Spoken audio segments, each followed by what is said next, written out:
My mother crashed my baby shower. Crying I deserved to meet my grandchild after vanishing for 5 years. So I exposed how she left me as a kid to everyone and destroyed her teary reunion delusion. My childhood was basically a horror movie. My mom had Otis move in when I was 8 and everything changed overnight. She was never Mother of the Year before that, but with Otis, she became someone else entirely. He was controlling AF and had serious anger issues, and she just let him. No, she didn't just let him. She joined in. I was expected to be basically invisible. If I made any noise while Otis was relaxing drinking, I'd get screamed at by both of them. If I didn't finish cleaning something exactly how Otis wanted, my mom would call me worthless, stupid, a mistake. She'd tell me how much better her life would have been if she never had me, how I ruined everything for her. The physical stuff started small, a slap here, grabbing my arm there. By the time I was 10, Otis was regularly beating me with his belt while my mom just watched TV in the next room like nothing was happening. When I'd cry afterward, she'd tell me to stop being dramatic and that I deserved it for making Otis upset. One time when I was 12, I spilled a glass of juice on the carpet. Otis completely lost it. He threw me against the wall so hard I couldn't breathe. I still remember looking at my mom silently begging her to help me, and she just said, "Now you have 2 messes to clean up," and walked away. I spent that night locked in the bathroom putting ice on my bruises. School was my only escape. Teachers would sometimes ask about bruises, but I was too scared to say anything. By 14, I started staying at friends' houses as much as possible. My friend Laura's mom would look at me with this sad, knowing expression, but never pushed me to talk about it. When I was 16, Otis broke my wrist. I told the ER doctor I fell off my bike. My mom stood right there nodding along. I'll never forget how she squeezed my shoulder in the car ride home, a warning to keep my mouth shut. That night, I heard them fighting about hospital bills for that ungrateful brat. I started planning my escape. Then I got a job at a local diner, saved every penny in a bank account my mom didn't know about. On my 16th birthday, my mom actually seemed almost normal, got me a cake, even hugged me. Later that night, she came into my room drunk, told me the only reason she didn't abort me was because she was too far along when she found out she was pregnant, said keeping me was the biggest mistake of her life. When I graduated high school at 17, I was just waiting for the right moment. It came a few months later when they went on a bender that lasted days. I grabbed what I could carry and went to Barbara's place. She was a waitress at the diner who'd basically taken me under her wing. She let me crash on her couch while I found my own place. My mom called exactly once 2 days later, screaming that I stole money from her. I didn't. Then nothing for 5 years. Nothing. I blocked her number. Moved apartments twice. Completely started over. I met Larry 3 years ago. He's everything opposite of what I grew up with. Gentle, patient, kind. When I told him about my childhood, he just held me and promised nobody would ever hurt me like that again. We weren't planning on having a baby, but when I found out I was pregnant last year, it felt right somehow. Like a chance to break the cycle to be the parent I never had. We're not married, but we're solid. His family has been amazing. His mom threw me the baby shower last weekend. I was opening gifts when I felt this weird shift in the room. Everyone got quiet. I looked up and there she was, my mother standing in the doorway holding a wrapped gift. She looked older, thinner, but I'd know her anywhere. My hands went ice cold. I couldn't breathe. Nobody knew who she was except Larry, and I saw his face go from confused to furious as he realized. My mother-in-law looked concerned, asking if everything was okay. I couldn't speak. My mother took a step toward me, tears in her eyes saying my name. Larry moved between us, asking her to leave. She ignored him. Kept walking toward me, saying she'd been looking for me, that she needed to talk to me, that Otis was gone, and she was different now. I told her to get out, that she had no right to be here, that she wasn't my mother anymore, and would never be my baby's grandmother. She started crying, saying she was sorry that she'd gotten sober, that she'd been in therapy, that she'd give anything to make it up to me. Part of me wanted to scream, to throw things, to tell everyone exactly what kind of monster she really was. But another part, a tiny broken part, wanted to believe her. Larry's mom was trying to usher other guests out, giving us privacy. My mother took another step closer, reaching her hand out toward my belly. I stepped back, knocking over a chair. She said she understood if I hated her, but begged me to let her try to make amends. Said she was dying. I froze. Dying? Was this some manipulation tactic? Before I could process, Hunter, Larry's brother, asked who the hell she was. I opened my mouth to answer when my mother suddenly collapsed to her knees right in front of me, grabbing my hand. I tried to pull away, but she held on tight, looking up at me with desperate eyes, saying, "First update." Okay, so I had to step away before even writing this because I was so keyed up. But honestly, I don't think I've ever needed Reddit more than right now. If you read my first post, you know the history. Years of hell at the hands of my mom and her boyfriend Otis. Me getting out as fast as possible. 5 years of blessed nothing, and then she just strolls into my baby shower like she's got an invitation and a right to exist in my world. If you think that's where the weirdness ended, buckle up because I swear the universe was just getting started with me. So picture it. My mother, who I haven't seen since I was 17, is kneeling on the floor of my mother-in-law's living room, clutching my hand in front of a bunch of people who have no idea who she is. She's crying and begging and saying she's dying. And all I can think is this actually happening? Like, how did she even find me? I changed my number, moved across town, scrubbed myself off every PE Finder site I could think of. But there she is looking like a ghost that's somehow louder and more persistent than she ever was when I was a kid. And let me just say the physical reality of it was so much worse than I imagined. I know people think, oh, you'll freeze up or just go numb in these moments, but for me, it was the opposite. My skin went hot and prickly.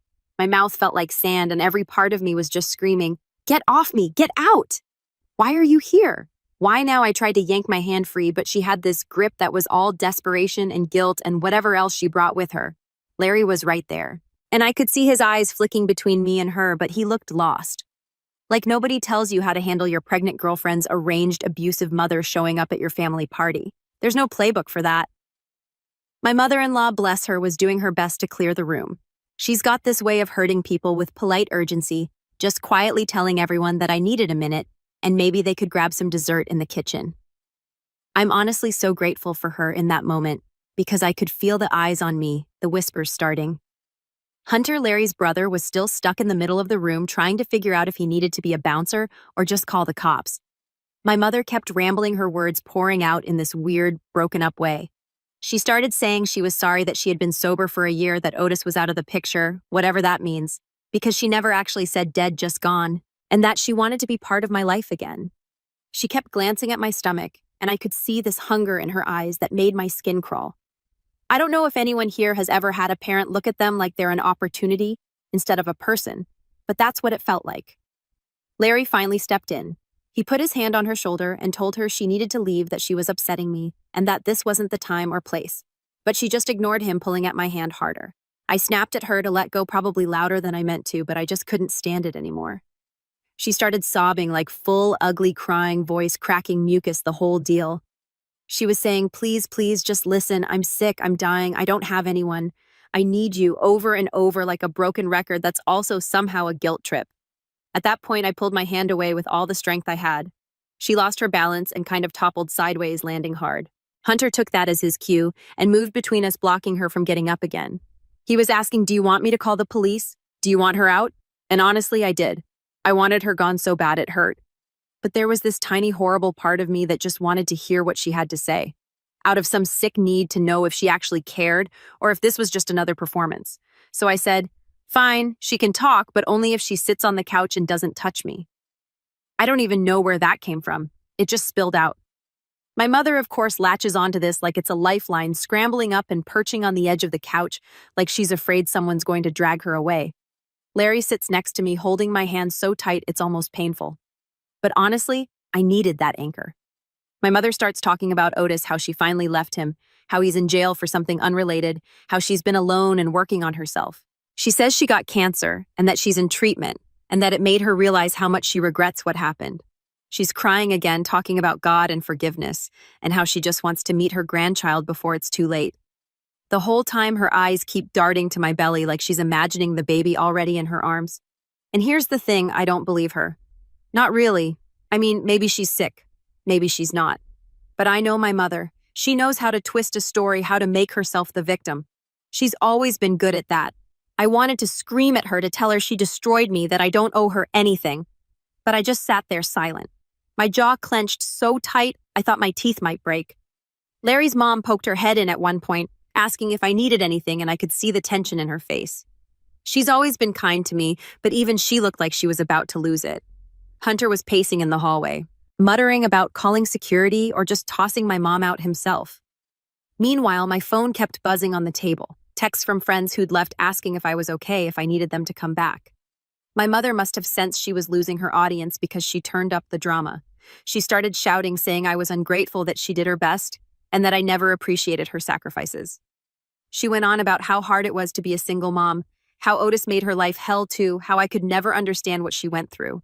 And honestly, that's when I snapped. I stood up, hands shaking, and just let it rip. I told her loud enough for the whole house to hear that her best was letting a man beat me for years, that her sacrifices were just excuses for her cruelty, that maybe Otis was awful, but she was the one who let it happen, who joined in, who made me feel like a mistake every single day. I said she had no right to be here, no right to ask for my forgiveness, and definitely no right to my child. She tried to argue back, but Larry stood up and told her to leave. Hunter started dialing on his phone. My mother's face twisted into this horrible mix of rage and anguish, like she just realized she wasn't going to get what she wanted. She got up, yanked her purse from the couch, and started screaming about how I'd regret this, how I was just like her, how I'd never be happy.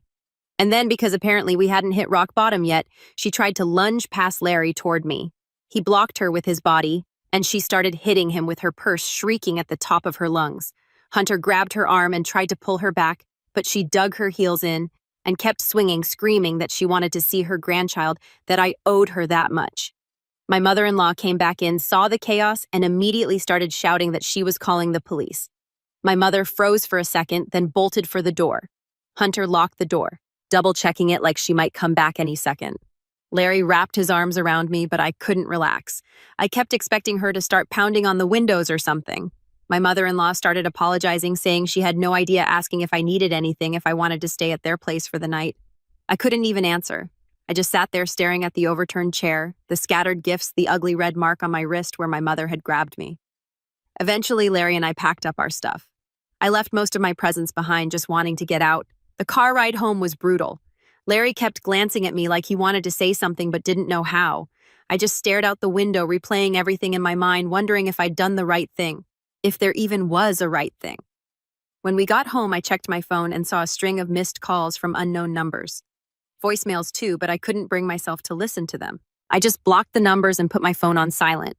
For a while, we just sat on the couch, not talking, not moving. I tried to focus on the normal stuff. It was almost funny how quickly the drama of the day faded into the everyday mess of life. But then around 10 that night, there was a knock at the door. Not the buzzer, not the mail slot, just this slow, deliberate knock that made every hair on my arm stand up. Larry went to the peephole, then turned back to me with this look that said everything. It was her again. I told him not to open it, but of course she started yelling through the door. She said she just wanted to talk, that she was sorry for what happened, that she was leaving town soon, and needed to see me one last time. Larry told her to go away, that we'd call the police if she didn't leave. She kept begging, her voice getting higher and more frantic, promising she'd never bother me again after tonight. At that point, I just lost it. I went to the door and shouted back that I didn't believe her, that I wanted her out of my life, that if she didn't leave right now, I really would call the cops. She started crying again, saying she had nowhere else to go, that she just wanted her family back. I could hear neighbors opening their doors, peeking out to see what was happening. One of them yelled for us to keep it down, and my mother started shouting back at them, telling them to mind their own business. Larry ended up calling the non-emergency line. The dispatcher said they'd send someone by to check things out. Meanwhile, my mother kept yelling, alternating between begging and threatening, saying she'd tell everyone what a terrible daughter I was, that I abandoned her when she needed me most, that I was heartless. I just stood there shaking, wishing I could vanish, wishing this had never happened. When the police finally showed up, my mother tried to spin her story, telling them I was her daughter, and she just wanted to say goodbye before she died.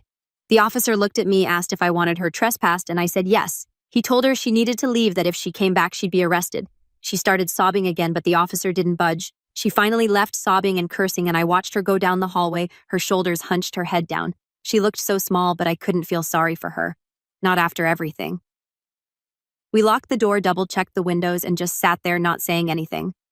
I kept waiting for another knock, another call, another escalation.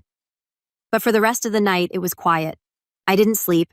I just lay there staring at the ceiling, wondering what fresh hell tomorrow would bring. And of course, I was right to worry, because the next morning there was an envelope shoved under our door. My name written in her shaky handwriting. Inside was a letter, pages and pages of apologies, accusations, stories. She wrote about Otis, about being alone, about being sick, about wanting one last chance to be a mom. She said she'd be at the park near our apartment the next day, waiting for me, hoping I'd come. So that's where I'm at now, sitting on the edge of my bed, letter in hand, trying to decide if I should go. Part of me wants to burn the letter, block every number, and never look back. but another part of me needs answers, or maybe just closure. Either way, I know this isn't over, not even close. If you made it this far, thanks for sticking with me. I know I'm a mess right now, but honestly, who wouldn't be? I'll update if anything happens at the park. But if you have advice on how to actually get rid of a parent who just will not stay gone, I'm all ears. This is my life now, I guess. Second update. Okay, so I'm back because, yeah, you all wanted an update. And honestly, I need to get this out more than I need sleep at this point. So the morning after the chaos, I was staring at her letter. Pages of apologies, stories, sick guilt trips, little doodles of hearts like I was supposed to forget everything that happened because she's sorry now. And there's that line. She'll be at the park near our apartment. She wants me to meet her. No threats this time, just this pathetic hope leaking off the paper. I didn't sleep.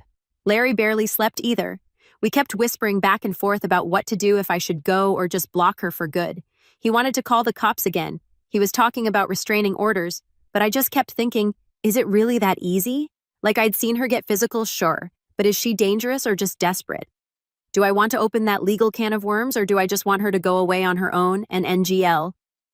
I felt this weird, ugly curiosity about what she'd say face to face without an audience. By noon, I was so twitchy I couldn't sit still. I put on a baggy hoodie and sunglasses, grabbed my phone, and told Larry I'd be back in an hour. He didn't like it, but he didn't fight me. He just looked tired and worried and asked me to text him every 10 minutes. I promised. Not that I actually planned to. So I walked the maybe 4 blocks to the park. It's not fancy, just a couple of benches, a sad little playground, some trees that are more stick than leaf this early in the season. It's the kind of place you'd never notice unless you're a local. But my mother somehow found it. She was sitting on the far bench, hunched over with a tote bag next to her, staring at the ground. I almost turned around and left right then, but something kept me moving. Call it morbid curiosity, call it unfinished business. Either way, I walked over. She looked up as I approached and immediately started crying, like actual tears. Not the fake kind I remembered from when I was a kid and she'd try to guilt me for not cleaning the kitchen right. Her face looked even thinner in daylight. She barely looked like the woman I remembered. Less hair, more lines, but the same eyes. She started talking before I could even sit down. She said she was sorry again and that she understood if I hated her.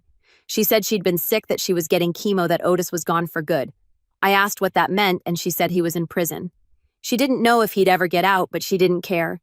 She said she was alone now, and that was her fault. She said she'd lost everything, her home, her health, her friends. She said she'd been going to meetings, getting sober, trying to be better. I didn't say much. I just watched her. I could feel my jaw clenching, my hands digging into my sleeves, but I didn't interrupt. Not yet. She said she wanted to know her grandchild, to make it right, to be part of my life. She said she'd give anything for a second chance. And honestly, I felt nothing. Just this dull ache, like someone poking a bruise. I wanted to yell at her, to ask why now, to demand she explain why I wasn't enough before, but I didn't. I just waited. She kept talking. And after a while, the apology started shifting. She started saying I'd always been difficult, that I never listened, that I always set Otis off, that I never appreciated what she did for me. She said it was hard for her being a single mom, that nobody helped her, that I was so much work. She said maybe if I hadn't been so stubborn, things would have been different. That's when I snapped. I told her this is exactly why I left. I told her you always make it about you. I told her I was a kid. I just wanted you to protect me, not blame me. She started crying again, saying she knew she messed up, but that she was dying and didn't want to die alone. She reached for my hand and I jerked it away. She just sat there crying, shaking. There were people in the park, parents with their kids, a guy walking his dog, a couple of older women power walking and pretending not to stare. I realized how weird this must look. 2 grown women fighting on a bench, one sobbing, the other stone-faced. I said, I can't do this. She said she understood, but begged me to take her back, to give her one last memory before she was gone. I wanted to walk away, but she pulled out this envelope and handed it to me. She said it was medical records proof she was sick, proof she wasn't lying. I didn't want it, but she tucked it into my bag anyway. She said all she wanted was a photo of me pregnant so she could remember she'd done something right. I told her no. She asked if she could at least hug me. I told her absolutely not. At that point, she lost it. She started yelling, calling me cruel, saying I was heartless, that I'd always been selfish. She stood up, waving her arms, crying harder. She said she was my mother, that I owed her this. I told her I didn't owe her a thing. I told her she lost that right years ago. I stood up too and she tried to block my way, grabbing at my sleeve. I pulled back saying to let go, that I'd call the cops if she didn't. She let go. But then started shouting for everyone in the park to hear, saying I was abandoning her, saying her daughter hated her, saying she was sick and alone and nobody cared. I just kept walking, not looking back. I could hear her sobbing behind me, but I didn't stop. I didn't owe her anything, not even a backward glance. When I got home, Larry was pacing in the living room, half on his phone, half looking out the window like he expected her to show up again. I tossed the envelope on the table and told him everything. He wanted to open it, but I just shrugged. Let her prove it, I said. He flipped through the papers, doctor's letters, some results, a couple of appointment reminders. It all looked legit, but we both knew that didn't mean I should let her back in my life. For the next few days, things got weird. I started getting messages from numbers I didn't recognize. Some were long apologies, some were angry rants, her saying she deserved better, that I was ungrateful, that I was cold as ice. Once a neighbor texted to say she saw a thin woman with a tote bag hanging around our building. I started double-checking the locks before bed. Larry said we should file for a restraining order. I agreed, but I kept putting it off.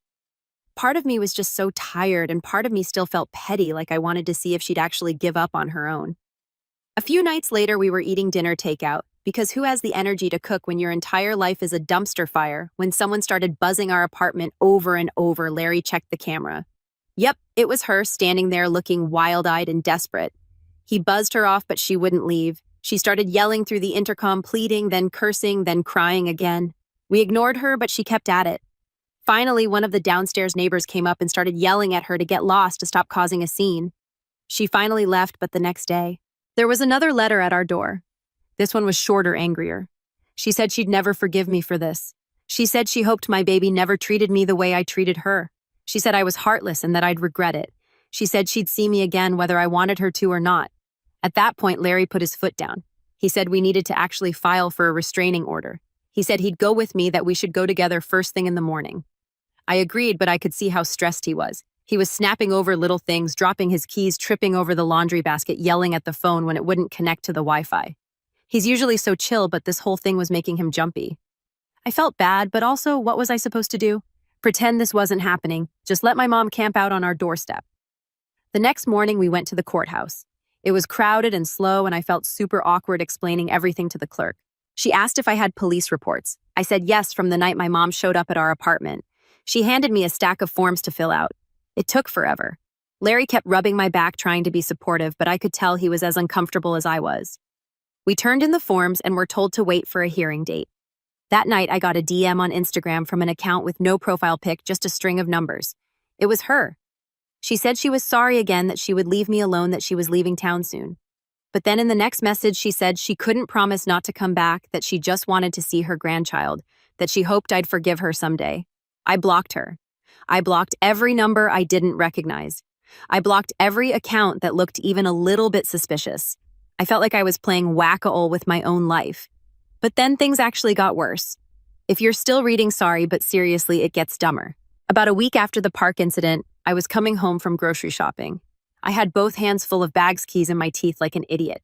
When I turned the corner and there she was standing right in front of my building, she saw me, ran over, started begging me to talk to her just for a minute. I told her to leave or I'd call the cops. She started crying again, grabbed my arm, wouldn't let go.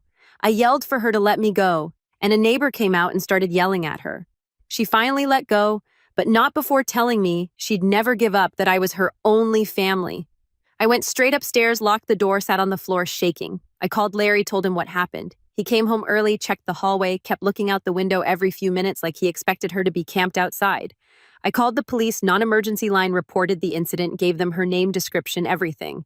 The dispatcher said they'd make a note. But unless she broke in or actually threatened me, there wasn't much they could do. Things got weird with the neighbors after that. People started avoiding me in the hallway. One neighbor, Freya, asked if I was okay, but then said she hoped I could work things out with my mom because family is important. I wanted to scream. Like, do people actually think I want this mess? Do they think I'm just being dramatic for fun? But I just nodded, said thanks, went inside. Our apartment felt smaller every day. The laundry pile kept growing. The fridge started smelling weird because I forgot about a bag of spinach in the back. Larry and I started snapping at each other over dumb things, whose turn it was to take out the trash, why I didn't answer my phone, why he left his socks in the bathroom again. It was like all the tension from my mom was leaking into everything else. The hearing date finally came. I got up early, tried to look normal, but my hands kept shaking. The judge listened, asked questions, looked at the police report. My mom showed up, sat across the room, didn't say a word to me. When it was her turn, she told the judge she just wanted contact, that she was dying, that she was sorry. The judge asked if she'd been told to stay away before. She admitted she had. The judge granted a temporary restraining order, said she was to stay away from me, my apartment, and anywhere I worked or spent time. After my mom tried to talk to me in the hallway, she said she forgave me, that she'd pray for me, that she hoped I'd change my mind before it was too late. I just walked away. It's been a few days now. I still check the peephole before opening the door. I feel like I'm waiting for the next thing to go wrong, but at least now there's some kind of legal barrier between us. And the kicker, I got another letter today. This one was short. She said she was in the hospital, that she didn't have much time left, and that she wanted me to come before it was too late. She left the hospital name and her room number. I don't know if I'll go. Part of me thinks she's still playing games, but part of me feels like if I don't go, I'll always wonder what she wanted to say. So yeah, that's where I'm at. If you're still reading, thanks for sticking around. I wish I had a neat ending for you, but real life just keeps getting messier. Last update. All right, Reddit. If you're still following this absolute circus, here's the final update for now. Anyway, this is the one where everything finally boiled over, and I'm honestly still in disbelief at how far things went. Buckle up, because if you thought the baby shower was wild, or that the park showdown or courthouse scene was peak drama, you absolutely have not seen anything yet. So last time I left off with that letter from my mother. She's in a hospital, claims she's dying, wants me to come before it's too late. She left a room number and the hospital's info. I sat on that decision for 2 days, literally staring at the envelope every time I walked past the kitchen table. Larry kept asking if I was okay, if I wanted him to come with me, if maybe it was all just some final guilt trip.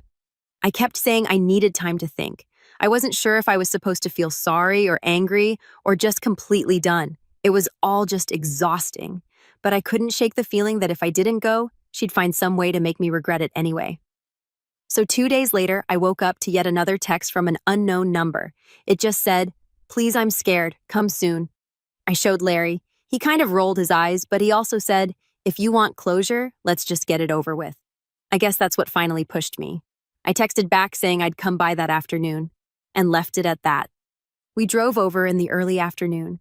Public lot elevators that smell like old fries, the whole 9 yards. I had the envelope of medical stuff she'd given me in the park just in case anyone asked who I was. The front desk lady barely glanced at it before buzzing us up. The whole place was so not what I expected. Gray walls, old linoleum, a TV in the waiting area blasting some terrible soap opera. Larry squeezed my shoulder and told me he'd wait in the hall if I wanted. I said no. I wanted him there. I didn't trust myself to be alone with her. Not after everything. We got to her room. She was actually there, hooked up to an IV, wearing one of those hospital gowns that never fits right. She looked even smaller than before, so pale. And for a second, I almost felt bad. Almost. She saw me and started crying. Not the performative, ugly cry stuff from the shower. This was quieter, more desperate. She said she was so glad I came, that she thought she'd never see me again, that she had so much to say. She started right in with the apologies that I was sick. Otis was terrible, I didn't know how to be a mom routine. Larry stood by the door, crossing his arms, watching her like she was a wild animal that might bite. She asked for a few minutes alone, which honestly made me nervous, but I agreed. Larry said he'd be right outside. He gave me this look like, "Text me if you need me." I nodded, and then it was just me and her one last time. She started with the health stuff. She said it was cancer for real. She was tired all the time, couldn't keep food down, the whole deal. She said she'd had nobody, no friends, no family, nobody to visit. She said her only wish was to see her grandchild just once, to know something good came out of her life. She went on about how hard it was being alone. She said she'd been praying that she forgave me for everything. I guess she meant for leaving her, for not being the good daughter she wanted, whatever. I listened. I stood there, arms crossed, just letting her talk. I didn't interrupt, didn't cry, didn't really react at all. I think that's what finally got to her, because after a while, she started getting angry. Like, actually angry. She said I must be happy now with my perfect little family, that I had everything handed to me, that I didn't appreciate how hard she had it. She started saying I owed her. That if it hadn't been for me, Otis wouldn't have stayed. She could have been happy. She could have had a life. She said she was only 18 when she had me. that she never wanted a kid, that she was too young. She blamed me for everything, her wasted youth, her broken relationships, even her health. She said I ruined her, and that's why she couldn't love me right. I just stared at her. I couldn't even get angry at that point. I told her flat out I was done blaming myself for her choices. I told her I might never forgive her, but I wasn't going to let her poison my life anymore. I said I was sorry for her, but I was not sorry for leaving, and I was not sorry for keeping my child away from her. She started to cry again. She reached for my hand, but I stepped back. She said, "Please just hold my hand.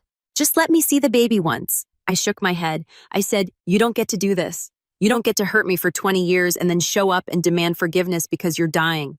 She said she didn't want to die alone. I told her, "You made your choices. You chose Otis. You chose yourself. Now I'm choosing myself." She went silent, just stared at me, tears running down her face. I left the envelope of medical stuff on the table by her bed and walked out. Larry was standing right there looking tense. I nodded and we left. Neither of us said anything until we got outside. Back in the car, I just sat there staring out the window, trying to decide if I felt better or worse. Larry asked if I was okay. I shrugged. He said he was proud of me, and that's when I finally let myself cry for a minute. Not for her, not anymore, but for me. For all the years I lost trying to make her love me. For every time I thought maybe this time she'd change. For every birthday I spent waiting for her to show up and apologize. The next week, everything felt weirdly normal, until it didn't. I started getting headaches, couldn't focus, kept snapping at Larry over dumb stuff. I thought it was stress or maybe just pregnancy brain, but then out of nowhere, my water broke weeks early. Cue the absolute chaos. Larry went into full panic mode, running around the apartment looking for the hospital bag that I'd half packed and then forgotten about. I texted my mother-in-law, who said she'd meet us at the hospital. The Uber ride felt like it took forever, even though it was maybe 15 minutes. Larry kept squeezing my hand, telling me it would be okay, but I could see the worry all over his face. The hospital was packed. They checked me in, got me into a room, started monitoring everything. I was scared NGL, but mostly just determined to get through it. I kept thinking I'm not going to let my mother's drama ruin this for me. And then, because apparently the universe really hates me, my mother somehow found out I was in labor. I have no idea how. Maybe she called the hospital pretending to be a family member. Maybe she stalked my social or got it from some mutual acquaintance. Who knows? But suddenly, mid-contraction, a nurse pokes her head in and says, "There's a woman at the front desk who says she's my mom and wants to see me." I just started laughing like, "Are you kidding me?" Now, of all times, Larry absolutely lost it. He stormed out to the nurse's station, telling them under no circumstances was she to be let anywhere near our room. My mother-in-law showed up, saw the commotion, and immediately started laying into the nurses too. The nurse manager came by and apologized, said they'd take care of it, but I kept hearing her voice down the hall, loud pleading, saying she just wanted to see her grandchild, that she was dying, that this was her last chance. Security showed up and tried to walk her out. She started screaming, yelling that I was a horrible daughter, that I was selfish, that I'd regret this forever. The nurses closed our door, and someone put a note on the chart that under no circumstances was she to be allowed back in. I could still hear her, though, all the way down the hall yelling my name. Labor went fast after that. The baby was healthy, though small, and honestly seeing him for the first time made everything else fade out for a few minutes. Larry cried. His mom cried. I was just relieved. For once, it felt like something actually went right. We stayed in the hospital for a few days. Security checked in a few times just to make sure there weren't any more scenes. My mother tried calling, left voicemails on every phone she could find. Even called Larry's mom at her house line. No idea how she got that number. She said she'd forgive us if we just let her see the baby. She said she was going to tell everyone what a terrible daughter I was. She said I'd regret this when she was gone. I didn't answer. I let Larry and his mom deal with it. I blocked every number. I made the nurses promise not to tell her anything, not even if we were there. I was done. We went home with the baby and things started to feel almost normal. Well, as normal as you can get when you're running on 2 hours of sleep and your life feels like it's been on fire for months. I kept half expecting her to show up at the apartment again. I kept double-checking the locks, peeking out the window before leaving. A week after we got home, I got a letter in the mail. No return address, just my name written in that shaky handwriting I'd know anywhere. Inside, there was a single photo. Me as a baby in her arms. On the back, she'd written, "I loved you once. I wish I'd known how." No apology, no plea, no threats, just that. I stared at it for a long time, then put it in a drawer. Not out of sight, but not on display either. Maybe one day I'll look at it and feel something other than this weird, tired sadness. Maybe not. Larry's been amazing, honestly. His family has stepped up in ways I never expected. His mom brings food. Freya from down the hall dropped off some baby clothes and actually apologized for her earlier comment about family. She said she didn't realize what was really going on, and I didn't have the energy to hold a grudge. I do know this. I'm not my mother. I'm not perfect, and I'm probably going to mess up a million times as a parent, but I will never be her. I'm done waiting for her to change or for some big moment of closure that makes it all okay. Real life isn't like that. You just keep going one day at a time. So that's it. That's the story. If you stuck with me, thank you. If you ever wondered if you're allowed to cut out toxic family, let this be your sign. You are. You don't owe anyone forgiveness just because they share your DNA. Sometimes the healthiest thing you can do is walk away and lock the door behind you. And sometimes that's the bravest thing.